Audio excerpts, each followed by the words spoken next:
Page में आप सभी का स्वागत है। मैं आपको संख्या पद्धति की कुछ मुख्य बातों को बताऊंगा। आप लोग ध्यानपूर्वक देखिएगा और वीडियो को भी शेयर कीजिए। इसे बताया गया है नंबर सिस्टम। तो पहले हम पहचान करेंगे कितने प्रकार की संख्याएं होती हैं। होती तो 0 से 9 तक हैं, लेकिन इसमें प्लस माइनस रूट भाज्य भाज्य इस टाइप से इनके प्रकारों को देखेंगे। पहले तो होती हैं धन पूर्णांक संख्याएं। धन पूर्णांक संख्याएं वे संख्याएं जो प्राकृत संख्याएं ही धन पूर्णांक संख्याएं कहलाती है। 1 2 3 4 5 से अनंत तक। अब आते हैं पूर्ण संख्याएं। शून्य सहित धन पूर्णांकों को पूर्ण संख्याएं कहते हैं। 0 से अनंत तक पूर्ण संख्याएं होती हैं। ऋण संख्याएं जिनमें -2 -3 -1। पूर्णांक संख्याएं ऋण पूर्णांक शून्य तथा धन पूर्णांक का समूह पूर्णांक संख्याएं कहलाता है। इनका संकेत 1 होता है। तो आप समझ रहे होंगे इस टाइप से। आगे देखते हैं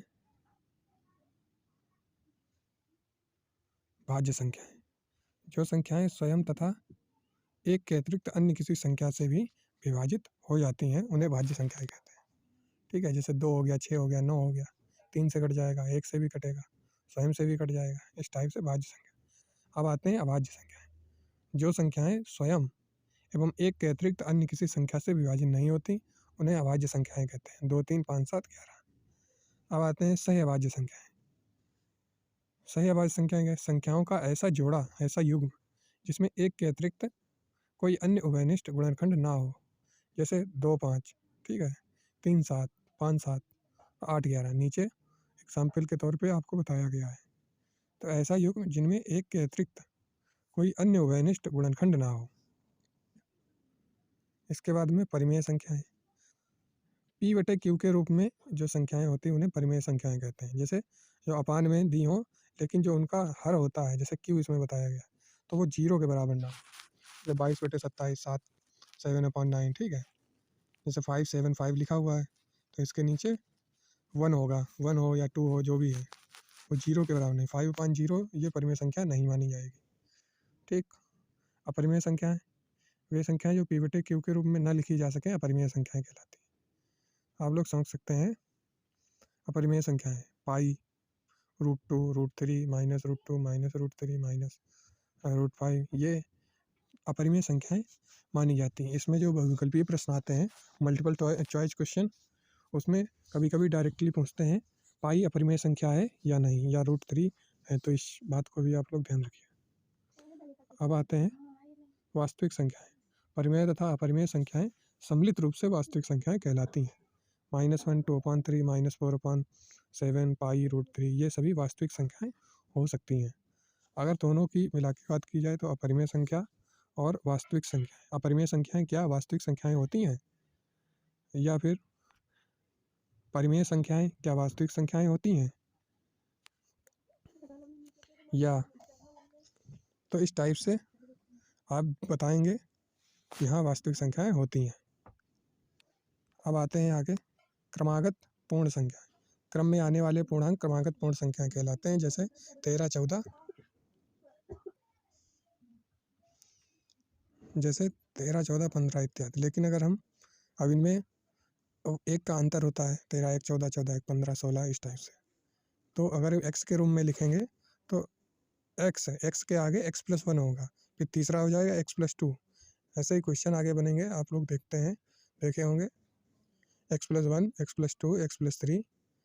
तो 3 क्रमागत पूर्णांक संख्याओं का योग 15 है, तो x का मान ज्ञात करो। तो ऐसे क्वेश्चन x+1, x+2, x+3 = 15 लिख करके आप x का मान बता सकते हैं। ऐसे ही क्रमागत सम संख्याओं की बात की जाए, 3 क्रमागत सम संख्याओं का योग 16 है, x का मान ज्ञात करना है। तो इस टाइप से सम की बात आ जाए तो 2 2 के अंतर पे होगा। जैसे 18 20 22, तो इसमें डिफरेंस 2 का आ रहा है। यदि x कोई सम संख्या हो तो दूसरी क्रमागत सम संख्या x+2, x+4 इस टाइप से होगा। अब आते हैं क्रमागत विषम संख्या। तो क्रमागत विषम संख्याओं में 17 19 21, इसमें भी डिफरेंस 2 का ही आता है। तो इसके लिए x+2, x+4, x+6, x+8 इस टाइप से आप क्रमागत विषम संख्या लिख सकते हैं। तो सेम पोजीशन है क्रमागत सम संख्या और विषम संख्याओं की। अब ऋण संख्या अथवा अभाज्य संख्या की पहचान कैसे करें ये बताया गया है। उसके बाद में इस आगे चैप्टर में अध्याय पर आधारित प्रश्न दिए गए हैं। प्राकृत संख्याओं के योग पर आधारित, प्राकृत संख्याओं के वर्गों और घनों के योग पर आधारित, योग अंतर गुणा पे, भाग की विधि द्वारा, गुणा की विधि द्वारा, भाग का गुणनखंड विधि, भाज्यता, घातांकीय, ठीक है, अंकों पर प्रश्न, गुणा पर आधारित प्रश्न, जानवरों पर आधारित प्रश्न, गुणा भाग जोड़ घटाव पर। इस हिसाब से आगे 13-14 में इकाई से 14 नंबर तक जो सीरीज है पूरी संख्या पद्धति पर आधारित प्रश्नों की है। अब देखते हैं ऋण संख्या अथवा अभाज्य संख्या की पहचान।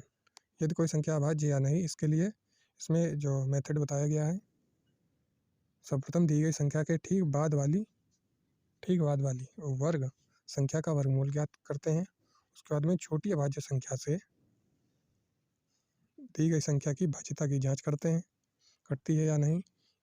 इन अभाज्य संख्याओं में से किसी भी एक द्वारा विभाजित होने पर वह भाज्य संख्या कही जाएगी और विभाजित न होने पर अभाज्य कही जाएगी। जैसे 24 एग्जाम्पल दिया है, तो भाज्य या नहीं इसका निर्णय के लिए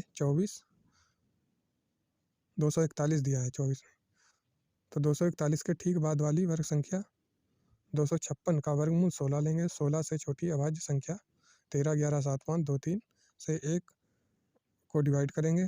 241 भाज्य नहीं है, घटेगी नहीं, तो 241 अभाज्य संख्या है। ऐसे कोई भी नंबर हम लेकर के ऋण या अभाज्य संख्या को देख सकते हैं।